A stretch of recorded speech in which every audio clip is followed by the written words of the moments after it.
I can be heard. I'm being heard clearly. Good afternoon and welcome to our presentation this afternoon on living in the antitypical day of atonement. We've spent a number of sessions going through the 2300 day a year prophecy, which pointed to the start of the antitypical day of atonement. It is important that we identify when the antitypical day of atonement begins or began, so that we understand clearly the times we're living in, and then understand obviously what is expected of us, what is required of us in these times, the times of the antitypical day of atonement. So what we're going to do this afternoon is we're going to go a little more in a little more detailed way and seek to identify why a particular date in 1844 was established or identified as the date for the beginning of the antitypical day of atonement. So we will look at some evidence for that before moving on to the importance then of the antitypical day of atonement and obviously what it means for us. So welcome to this afternoon's presentation. Let us begin with prayer. Our Father in heaven, we want to thank you for the blessings of the day so far, the blessings of the afternoon as well. Thanking you for the song service and the presentation on health.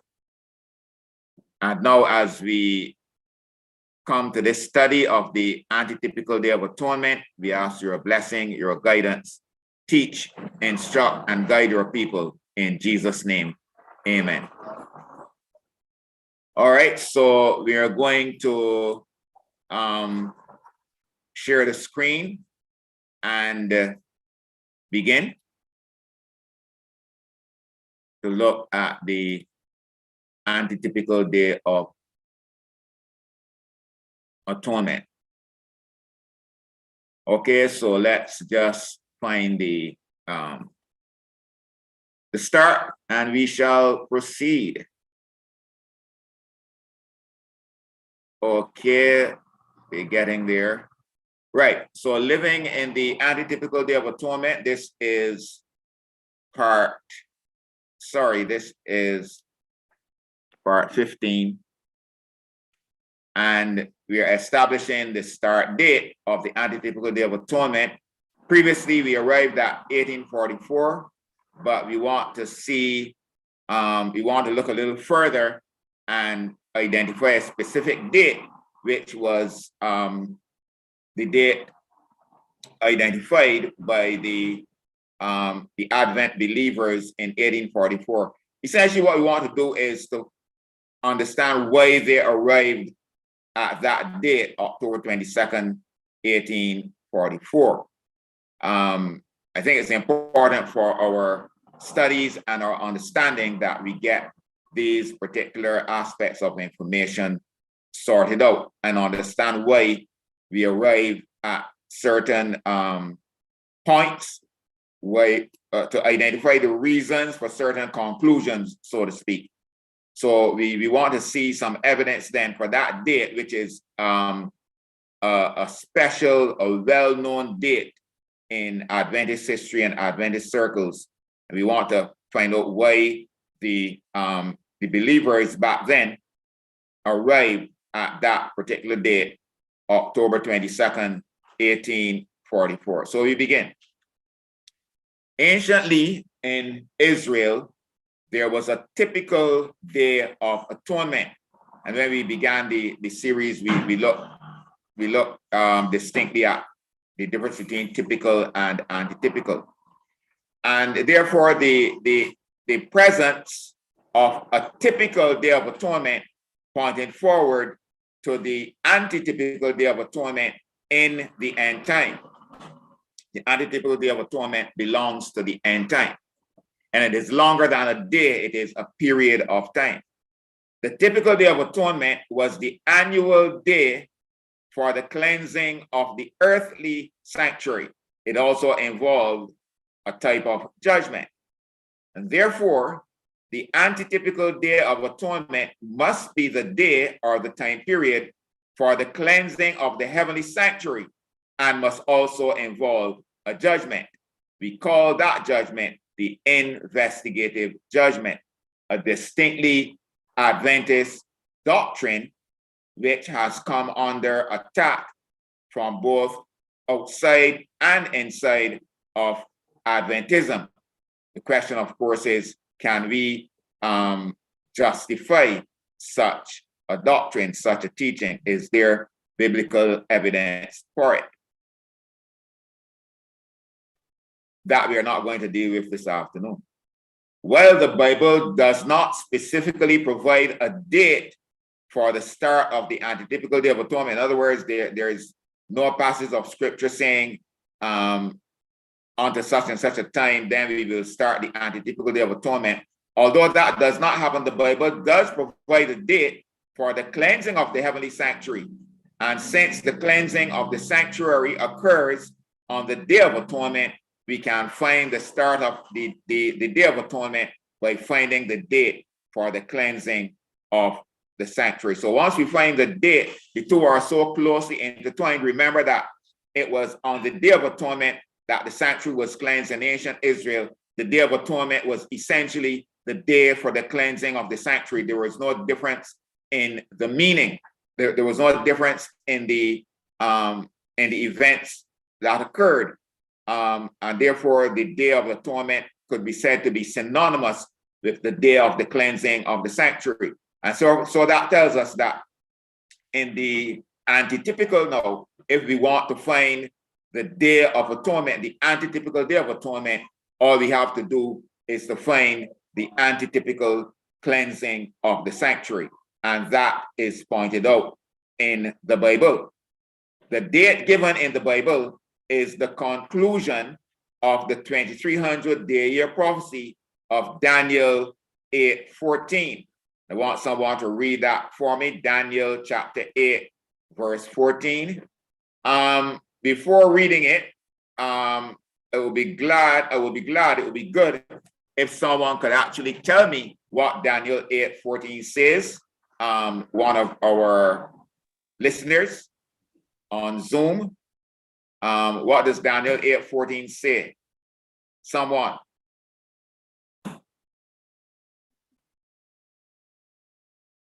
Am I being heard?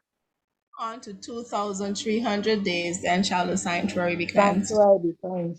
Yes, thank you. On to 2,300 days, then shall the sanctuary be cleansed. These are things that we want to remember, and we want to urge and encourage our people to remember. Make it part of your own armory.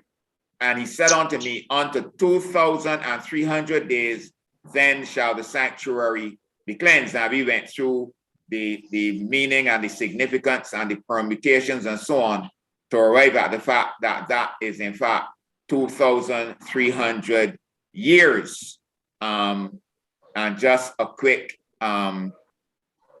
reminder then from you, we say that the 2,300 days, the 2,300 days really represent or symbolize 2,300 years. Can anybody tell me the two major texts that we use to establish the day, what we call the day-year principle? Two texts which we use to establish that in symbolic prophecy, a day represents or symbolizes a year. Quickly, two texts. 6. Didn't hear you. Numbers. Go ahead. Go ahead. Not hearing you. Somebody. Numbers 14:34 and Ezekiel 4:6. Numbers 14:34 and Ezekiel 4:6. These are texts now that we should be having on our lips, really, so that somebody could wake us up in the middle of the night and ask us, these questions, and we should be able to give these answers. Make it your business to have these steps on the tip of your tongue, so that you have to make it your business to know them, to understand them, and to be able to deliver them, spoke them. We've established from our studies, we've also established the start date for the 2300 years and the end date for the 2300 years. Can somebody tell me what is the start date for the 2300 years? What is the date at which these 2300 years began? Somebody.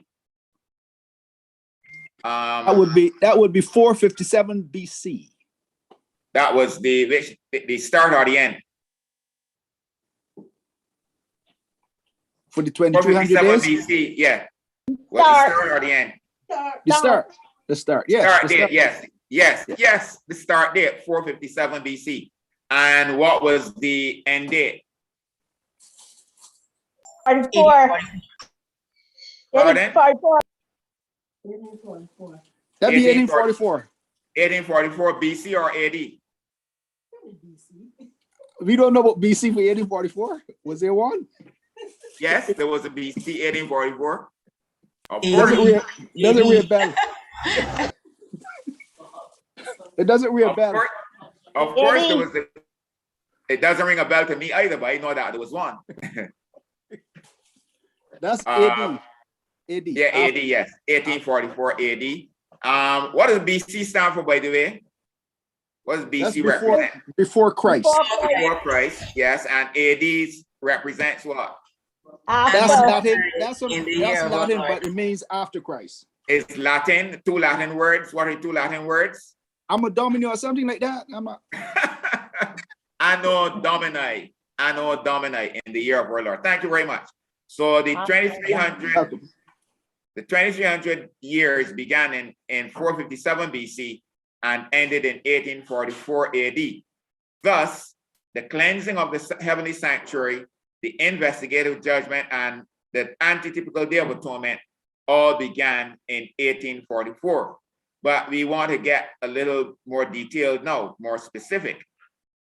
And we want to find out a particular date that the early Adventists arrived at in 1844 in relation to the cleansing of the sanctuary, and therefore the investigative judgment and the antitypical Day of Atonement. So let's go. But those who studied this subject in 1844 arrived at a specific date for the end of the 2300 day years. That date was October 22nd in 1844, which they at first thought was the date for the second coming of Christ. Remember, they were preaching specifically, their main focus was the second coming of Christ, and the dates that they were working out for the end of the 2300 days were the date that they were trying to arrive at was really the date that they thought that Christ would come the second time, Christ would return. In fact, they initially thought that the 2300 day years would end in 1843 before shifting their focus to the spring of 1844. So at first, they thought it was 1843, and then I think something that had to do with it was the realization that there was a year in transition from BC to AD. So then they hit upon 1844, but they thought it was the spring of 1844, spring being the time that began in March, April in the Northern Hemisphere. Remember, you're talking about spring in the Northern Hemisphere.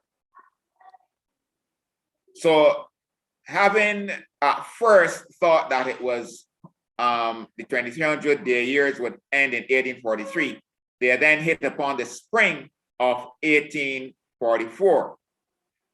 But eventually, they concluded that the days would end in the autumn of 1844, thus triggering a movement known in Adventist history as the seventh month movement, or the midnight cry.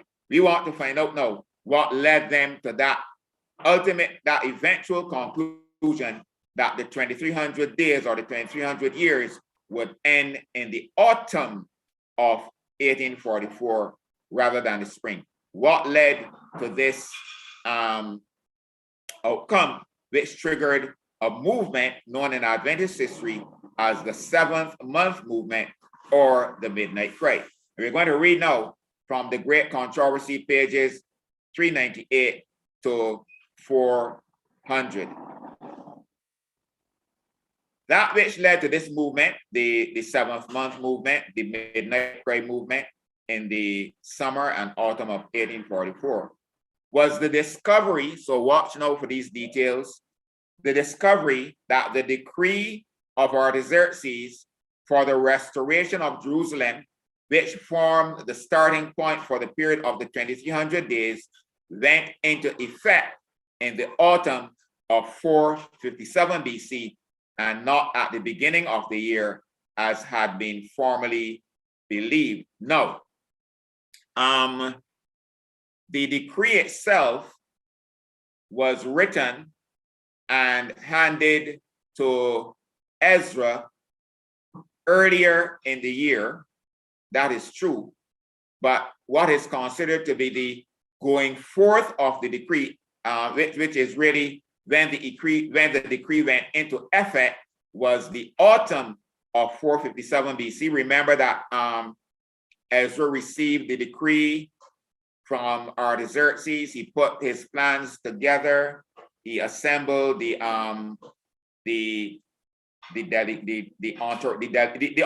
because it was more than just a delegation.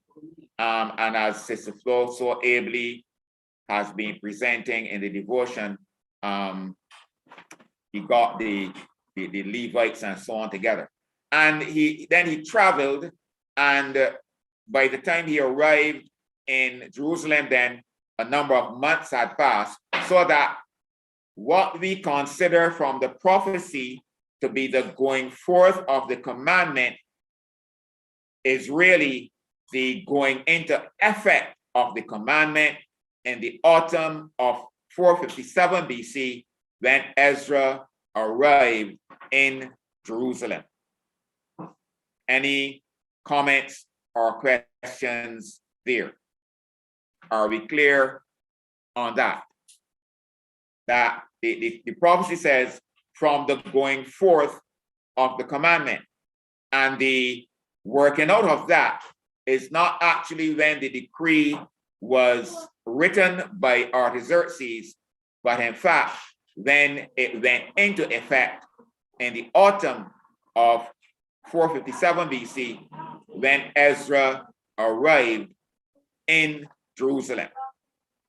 So, reckoning from the autumn of 457, the 2300 years terminate in the autumn of 1844. So that is that important point.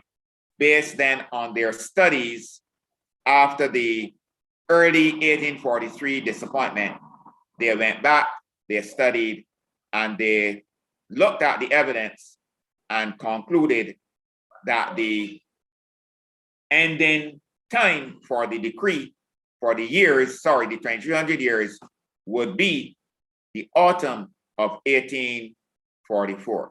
Autumn being down there by September, October, November, around there, autumn, in the Northern Hemisphere.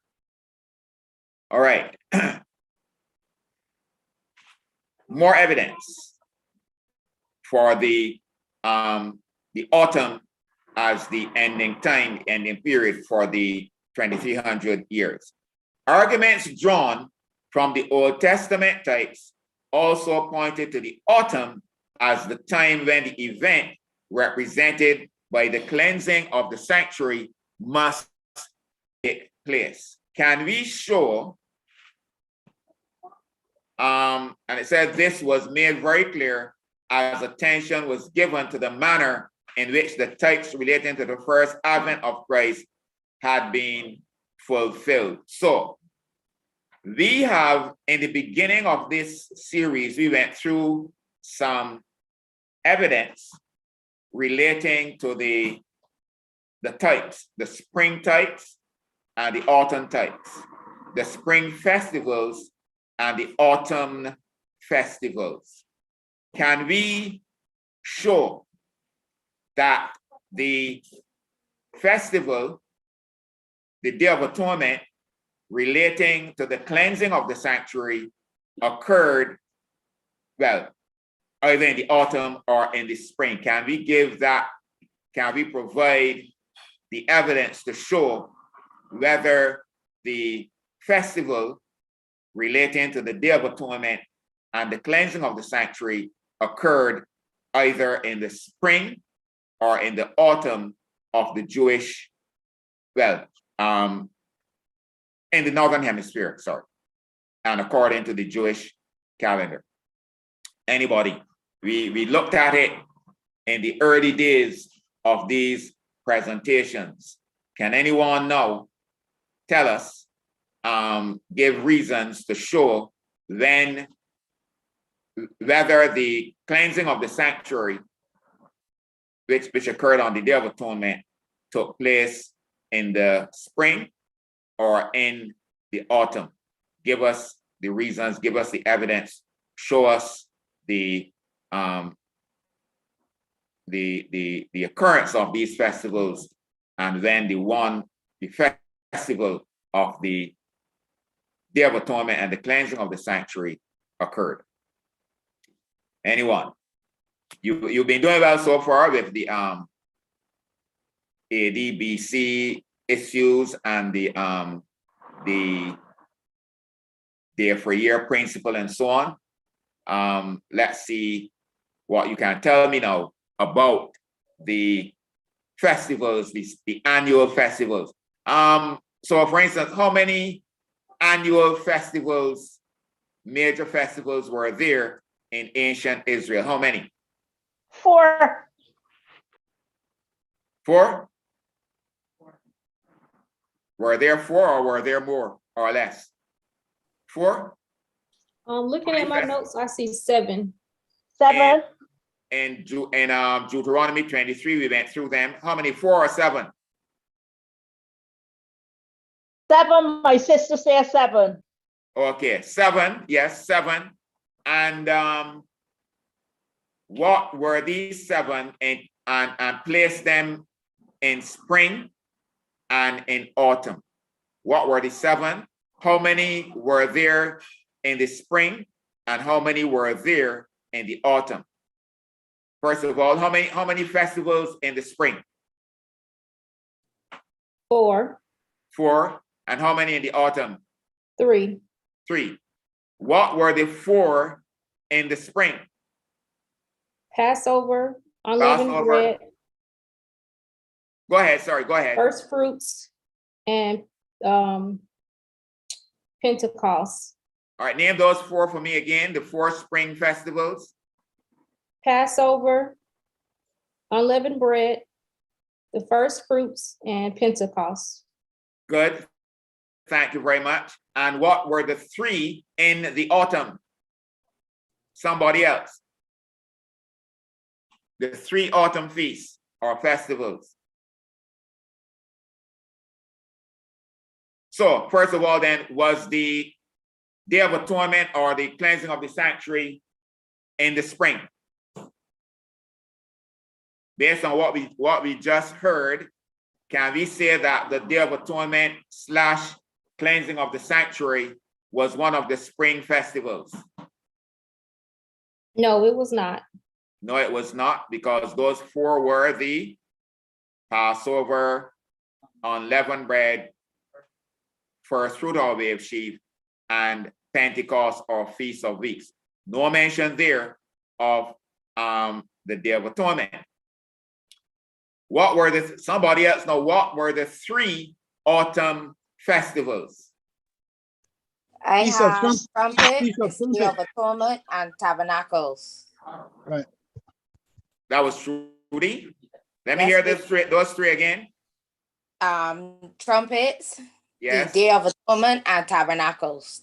So when then did the Day of Atonement take place? In the spring or the summer? Or the autumn, sorry. Autumn. Autumn. You agree, Trudy? Yes, please, autumn. Autumn. Okay. Can't disagree because you just told us that the 3 autumn feasts were trumpets, Day of Atonement, and tabernacles. Good, good, good. Now, so this was made very clear then, the taking place of the cleansing of the sanctuary in the autumn was made very clear as attention was given to the manner in which the relating to the first advent of Christ had been fulfilled. The slaying of the Passover lamb was a shadow of the death of Christ. Says Paul, Christ our Passover is sacrificed for us. So the slaying of Christ fulfilled the Passover. The sheaf of first fruits, which at the time of the Passover was waved before the Lord, was typical of the resurrection of Christ. Paul says, in speaking of the resurrection of the Lord and of his people, Christ the first fruits. Afterward, they that are Christ at his coming, 1 Corinthians 15:23. Like the wave sheaf, which was the first ripe grain gathered before the harvest, Christ is the first fruits of that immortal harvest of redeemed ones that at the future resurrection shall be gathered into the garner of God. Now note this statement. These types were fulfilled not only as to the event, but as to the time. On the 14th day of the first Jewish month, the very day and month on which for 15 long centuries the Passover lamb had been slain, Christ, having eaten the Passover with his disciples, instituted that feast, which was to commemorate his own death as the Lamb of God, which taketh away the sin of the world. That same night, he was taken by wicked hands to be crucified and slain. So what this is telling us is that anciently, the Passover occurred on the 14th day of the first month, and that Christ, that feast was fulfilled by the sacrifice of Christ on the Passover day, on the 14th day of the first month in AD 31. So it was fulfilled, the festival was fulfilled, not only as to the type, which was the slaying of Christ, the Lamb of God, but the very date in the spring of 1844, on the 14th day of the first month, that type, that feast, that festival of the Passover was fulfilled. So the time and the event were the same. Similarly, where are we? And as the antitype of the wave sheaf, our Lord was raised from the dead on the 3rd day, the first fruits of them that slept, a sample of all the resurrected just, whose vile body shall be changed and fashioned like unto his glorious body. So she's saying here, just as the Passover was fulfilled as to the type and the exact date and time of year, similarly, the wave sheaf or first fruits of representing Christ and his resurrection occurred on the very day that the festival occurred. The fulfillment of the festival took place on the very day and in the very season that the Bible signified. So she's saying, therefore, in like manner, the types which relate to the second advent must be fulfilled at the time pointed out in the symbolic service. That is, we are told here, now we are being told here, in the autumn. This is interesting. Under the Mosaic system, the cleansing of the sanctuary or the Great Day of Atonement occurred on the 10th day of the 7th month, when the high priest, having made an atonement for all Israel and thus removed their sins from the sanctuary, came forth and blessed the people. So it was believed that Christ, our great high priest, would appear to purify the earth by the destruction of sin and sinners and to bless his waiting people with immortality. So, this is the point here. The Day of Atonement in ancient Israel occurred on the 10th day of the 7th month in the autumn, and that related to around September, October, or October, November, sometime around there, but in the autumn of the year, the 10th day of the 7th month. It occurred in the autumn, towards the end of the year.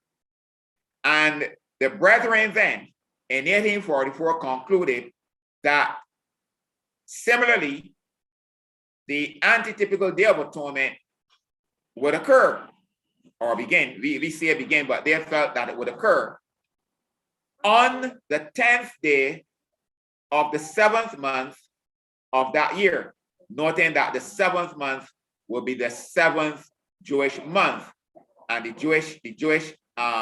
Jewish religious year would have begun in March, April. So the 7th month would be around October, somewhere around there.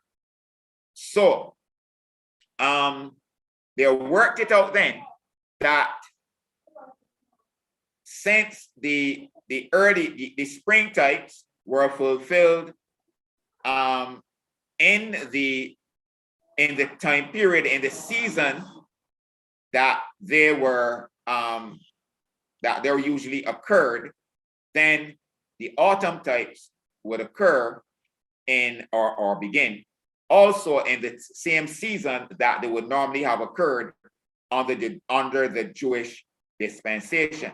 And they concluded then that since the Day of Atonement under the Jewish dispensation occurred on the 10th day of the 7th month, they assumed then that the antitypical Day of Atonement in 1844 would also occur on the 10th day of the 7th month.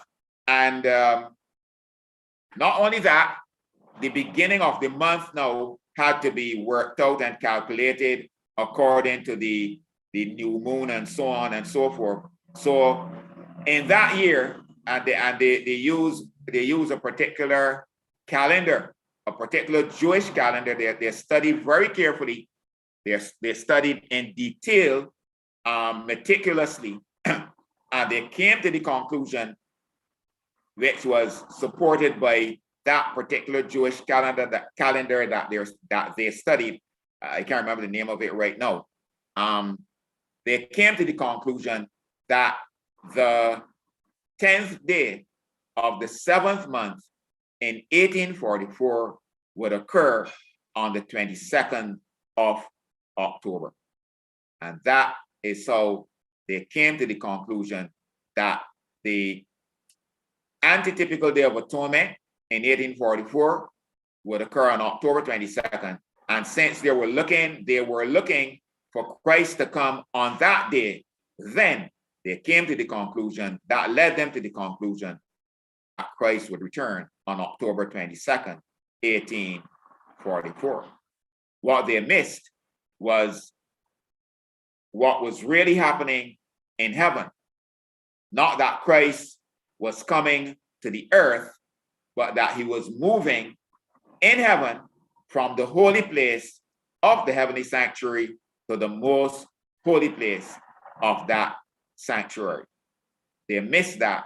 They thought that the sanctuary to be cleansed was the earth, and therefore they thought that Christ would come to the earth to cleanse it by fire. They had worked out the date skillfully, but they misunderstood the event, and that led to a great disappointment. But what we have done is that we have followed them to find out why they arrived at October 22nd, 1844. Under the Mosaic system, the cleansing of the sanctuary, or the great Day of Atonement, occurred on the 10th day of the 7th month, when the high priest, having made an atonement for all Israel, and thus removed their sins from the sanctuary, came forth and blessed the people.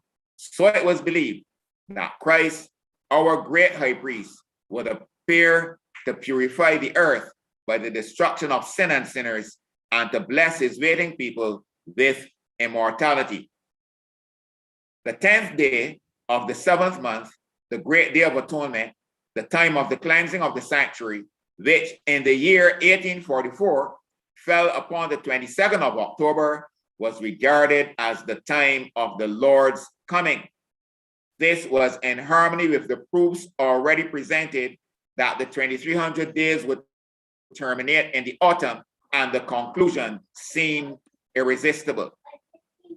The conclusion was strong in terms of the season and the date. It was strong. The evidence was strong. But what they got wrong was the event to occur. They thought that Christ would come to the earth to cleanse it. They didn't understand that he was moving from the holy place to the most holy place of the heavenly sanctuary to cleanse the heavenly sanctuary from the sins accumulated there through the centuries. And thus they experienced a great disappointment. But the point is, they were spot on when it came to their calculation of the time and the date and their working out of the evidence. And we have followed that to arrive at the same date that they arrived at.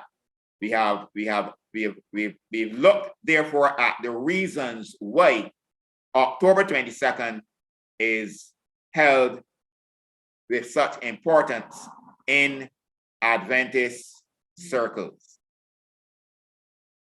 Any comments or questions at this point in time? Comments or questions? Are we clear as to why they arrived, and we also hold the date of October 22nd, 1844 as the actual date, as the date for the cleansing of the sanctuary? Any comments or questions? Clear. Clear. Yeah. Good. All right. 1844. Clear. Clear. Good. Very Good. clear. Good. Very Brother clear. Newton? Yes. Brother Newton, Yes, sir. you know, that whole event ought to teach us something. Yeah. The view held that the earth was the sanctuary was so held worldwide. Yeah. Not just in William's area, worldwide. That he did not even think to review it or to check it. Right. It was held so prominent by Yes. every movement of the then religious world. Yes. Even Joseph Wolf ran with that. Yeah. Right. Yeah. Well, and to think that Miller was such a meticulous student, you know, Correct. he was meticulous, and yet that slipped past him. And we know that Brother Merton is dealing with William Miller now and his studies in the morning Sabbath school session. So a lot of things come together now. The Sabbath school study, and then of course Sister Flo's presentation about Ezra. So these are things that that connect. They are connected. All right. Question, Yes. could it be that was a defect in William Miller? Because in his previous background upbringing as a deist, he went along with what the others thought, and so complied and went along for 12 years with the deist concept. And now when 1844 came again, he went along with what the general populace in that area were saying or believed. Yeah. Well, Byron Newton, I Yes, believe please. there were more than, I don't know if we can say that we could, judge between, but there were other people in other places who were studying the same thing and come up with the same time. Yes, yes, Remember? Sister Nurse. Yes, All right, good. definitely. Correct. The time that was interesting, because around that time when William Miller was preaching, starting late, let's say around 1798, they began studying around 1798 and came to certain conclusions. Joseph Wolf was traveling the world, and he encountered people in different places that were expecting great events to occur in the 1840s. Correct, Brother Newton. Yes, when you read the Joseph Wolf chapter, you will see that. So around the world, independent of each other, the Lord was raising up people who were studying the prophecies and coming to the conclusion that things were to happen in 1840, well, not 1844, but in the 1840s. Sometimes they got the years a little off, different from each other. But I mean, this was definitely fantastic stuff. We need to study that, the history of that period, and see, and I'm sure in the chapters ahead in the Sabbath school, we will encounter that. The intensity of students of prophecy at that time coming to the conclusion that important events were to take place in the 1840s. Yes. All right. Actually, we are going to look at a bit of that now. Brother Newton, Yes. it would be good also if you can do the chart showing the Jewish calendar. You have Exodus 12:2, where in the Passover it said that this shall be the beginning of months to you. Yes. The month of Nisan and Abed. So Right. it'd be good if you can present that as well. Okay. That is good. And if anybody has it in their files right now, if anybody has it in an electronic file format, and they want to share it, I've sent my screen and let that person share it. And if you want to bring it for next time, I will allow that as well. So the options are there. And the point here is that, as we showed before, I don't have to do all the research. If anybody out there has that research, has that evidence about the Jewish months, these are things that we did many years ago. I remember Brother Austin would have presented that chart more than once. I presented it as well. Others would have presented it. So if anybody has it in their files, or anybody wants to put it together, we will allow it to be showed on the screen. Brother Newton. Yes. Just a quick question for my benefit. I would like to know what prophecy or what text gives the starting of the 2300 days, how it arrived, the starting at 457 BC.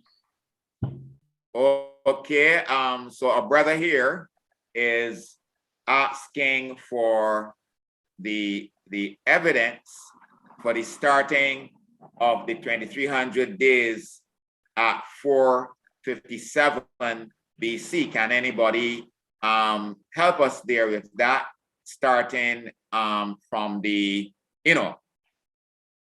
starting from the start, if I may say that, and bringing us down then to how we arrive at 457 BC. Anybody? Students of prophecy, you've been studying it with me several weeks in Sabbath afternoon. You've been studying it with Dr. Duglin several months on Sunday evenings. Let us put it together for the benefit of someone who is asking. Yes.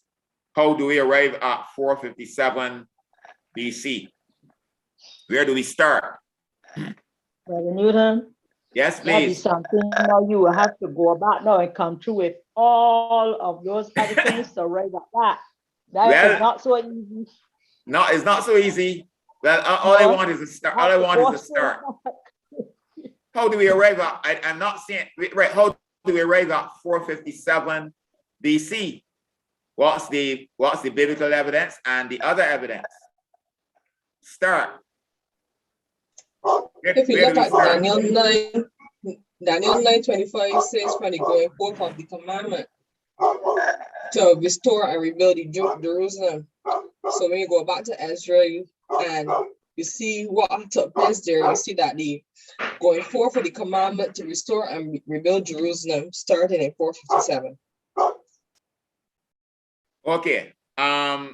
So you're saying, well, of course, the question is, how do we arrive at 457 BC for the start date of the 2300 day prophecy? So we have settled that we are talking about the 2300 day years. Why did we come up with 457 BC as the start date of the 2300 day years? And you're saying, Rhea, that there's a statement in Daniel 9, which Daniel 9 what? Daniel 9 25. And that says what? Daniel 9:25. From the going forth of the commandment to restore and rebuild Jerusalem. Yes. So Daniel 9:25 talks about from the going forth of the commandment to restore and to build Jerusalem. So that is the start date. The going forth of the commandment to restore and to build Jerusalem. Yes. How do we arrive at that commandment and it's going forth? So we know now that it is the going forth of the commandment to restore and to build Jerusalem. How do we arrive at that commandment? How do we arrive at the going forth of the commandment? Let's go.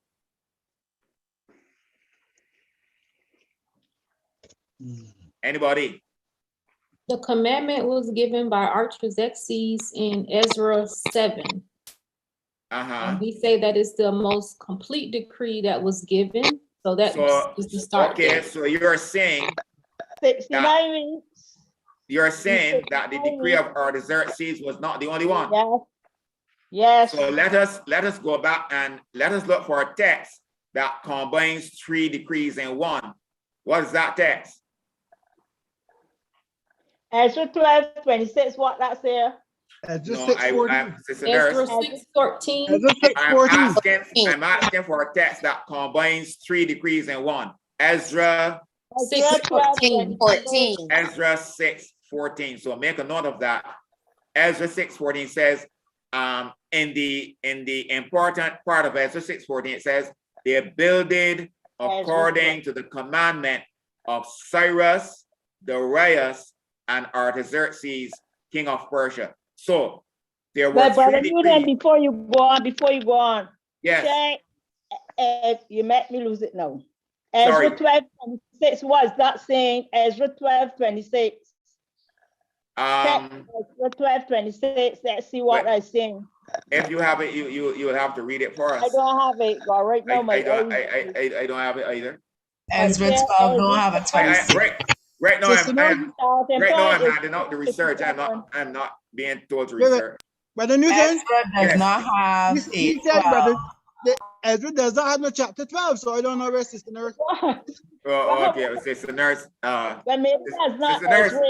That may be a different thing, but anyhow. Ezra, All right, let us follow this this line here. All right, let's stick on the line. It's a tight rope. It cannot fall off one side or the other. We're walking a tight rope here. So let's follow the tight rope. But that's very tight. It's a tight rope. Yes. So we have this decree now, Ezra 6:14, that combines 3 decrees in one. The decree of Cyrus, the decree of Darius and the decree of Artaxerxes. What are we saying about the point of these decrees that will give us the start date for the 2300 day year prophecy? What is it about these decrees? Which one? The final decree by Artaxerxes is because that's the final decree is when they actually went and they actually went to complete the building of Jerusalem again. Not only that, the three decrees, there were three decrees in three different kings at three different times. And the decree of Artaxerxes, we are told, was the most complete. It was the most comprehensive, and it completed the others. Sister White says that one initiated, one continued, and the other completed. So the decree was not complete until Artaxerxes issued his decree. So we had the decree of Cyrus, we had the decree of Darius, and we had the decree of Artaxerxes. The decree of Artaxerxes was the most comprehensive, and it completed the three. And the decree of Artaxerxes was issued in what year? Darius, 69 weeks or 483 years. Artaxerxes is 457 BC. Artaxerxes is 457. Kennedy, let me hear you. No, Artaxerxes was 457. Right. That was 69 weeks. You don't get it in 69 weeks, yes, Sister Nurse. Remember the question that we are being we're answering is sorry, that right. my thing is yeah, right. We get remember, we want to arrive at the start date. We're not continuing with the 69 weeks, the 70 weeks, nothing like that. We want the start date, and we want to know why it was 457 BC. All right. So far, we've said we have the text, Daniel 9:25, from the going forth of the commandment to restore and to build Jerusalem. That tells us that the start date is the going forth of that commandment.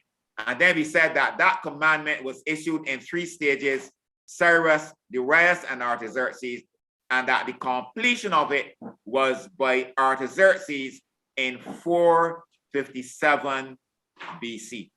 Okay. Autumn as well. And that the going forth pointed to the autumn when Ezra arrived in Jerusalem with the commandment, and it went into effect in the autumn of 457 BC. So, my brothers, does that help to answer your question then? Crystal clear. Crystal clear. Good. But this is what we want. Remember, a key point here is the 7th year of Artaxerxes. That's right. Okay, thank you, Elder Saul Leacock. Right. So, and this is the important thing. First of all, find out what the question is. When you find out what the question is, then begin to answer. Make sure you understand, and always remember, as you go through presenting your evidence, remember what is the question we are seeking to answer, so that we get it, we remain on point and get it clear. Therefore we don't bring in unnecessary information that will confuse the issue. So the going forth of the commandment then was 457 BC in the autumn, when it went into effect, when Ezra arrived in Jerusalem with the decree of Artaxerxes in his hand. All right. Now,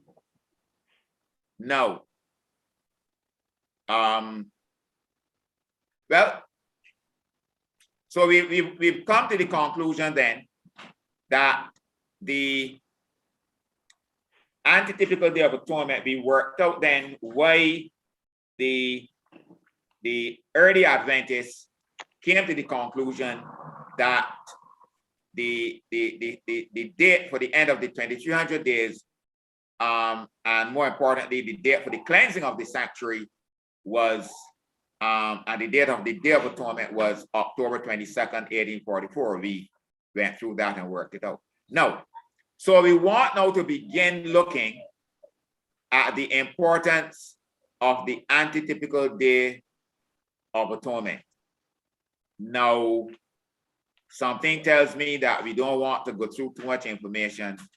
Something else tells me that we are kind of early for the praise and the thanksgiving and the praise, thanksgiving, and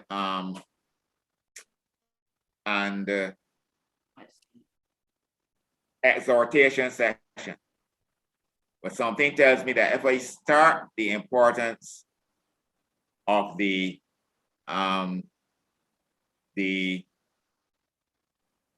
antitypical Day of Atonement, I might be doing too much. But I'm going to begin and then come back to it late next time. All right, just to begin to whet your appetite, the importance of the antitypical Day of Atonement, because that is what we're seeking to arrive at. Such was the importance of the typical Day of Atonement that there was a blowing of trumpets, the Feast of Trumpets, 10 days in advance to alert the people to the approach of the special day. Similarly, the antitypical Day of Atonement was heralded by the proclamation of the first angel's message in the years leading up to 1844. And that was done, as we said just now, by people like Joseph Wolf. There was a man named Lacunza who wrote out the prophecies. Then there was William Miller, etc., etc., etc. And I'm going to stop there. And I'm going to hand over to the song leaders to lead us in with a few songs into the praise, thanksgiving, and exhortation session. I've concluded that we've done quite a bit and good stuff this afternoon. We will proceed next time then with looking at the importance of the antitypical Day of Atonement, which is the day of the